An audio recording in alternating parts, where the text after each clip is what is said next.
My name is AJ Nichols, and I'm the creator and host of The Will of the Hunted, the TWOTHcast. We don't have a normal episode for you this week, so I thought I would take some time to explain the story behind the deer logo and the inspiration behind it. If you've come across our podcast on literally any platform, you've seen the deer head with glowing eyes. So where did it come from? So this zombie deer head, his name is Chetwynd. He was a deer who unfortunately was hunted for sport and hung up on someone's wall. But for some unexplainable reason, he is still aware enough to know what happened, but can't do anything about it. I got inspired to draw him when I was going through my own essay, case, and investigation, which was a time where I felt very helpless and scared. I wasn't hearing any updates on whether or not they were going to interview or even press charges against the man who hunted me for being trans. So I just spent every day in uncontrollable fear. And around that time, I remembered seeing a movie a few years before in theaters called Antlers by Scott Cooper and Guillermo del Toro. Antlers is a horror movie about generational trauma and abuse set in a small town. And I really related to the main character, Lucas, who is this young boy who goes to school every day, pretends everything's fine, and then goes home every night to a monster. And I really related to that because when I was in Boston in the fall of 2019, I would go to work every day, but then I would have to go home. I would have to go to my abuser's home every night at my curfew. But I pretended at work that everything was fine. So I really connected with this kid, Lucas. And I started watching this movie 2 or 3 times a day, even falling asleep to it every night because it made me feel strangely validated. And I asked my therapist if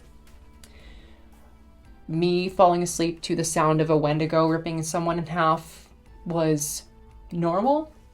And she said it was not surprising because sometimes people with PTSD who are in constant states of fight or flight need their nervous system to be overstimulated before it can reset and calm down.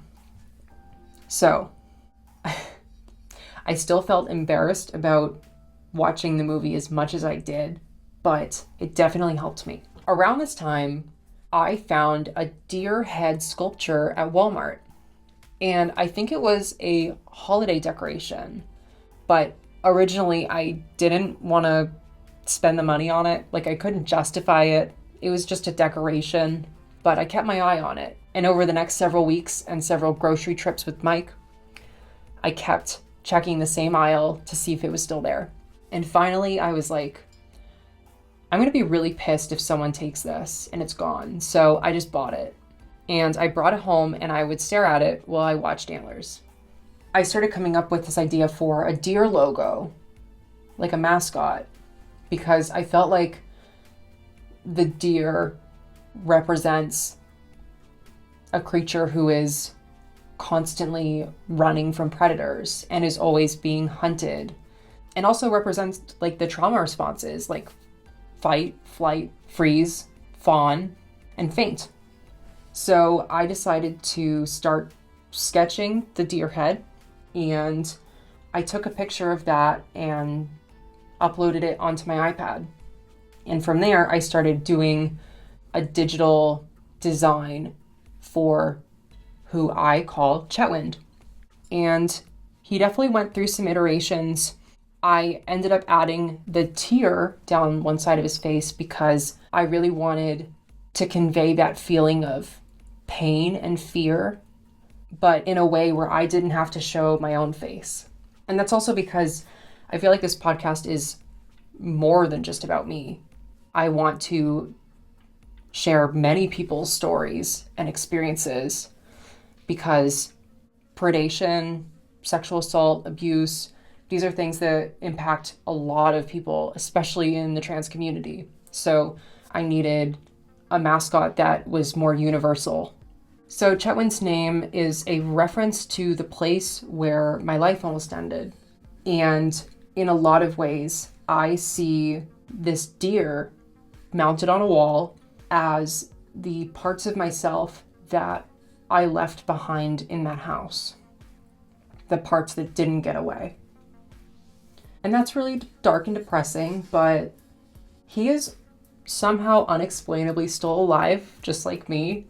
And I wanted to give that sense of life, even in a very lifeless form. Like, I wanted him to still be alive somehow and have that convey hope. So as much as he is a validation for the pain, I also want him to be a symbol of hope for other people who are survivors.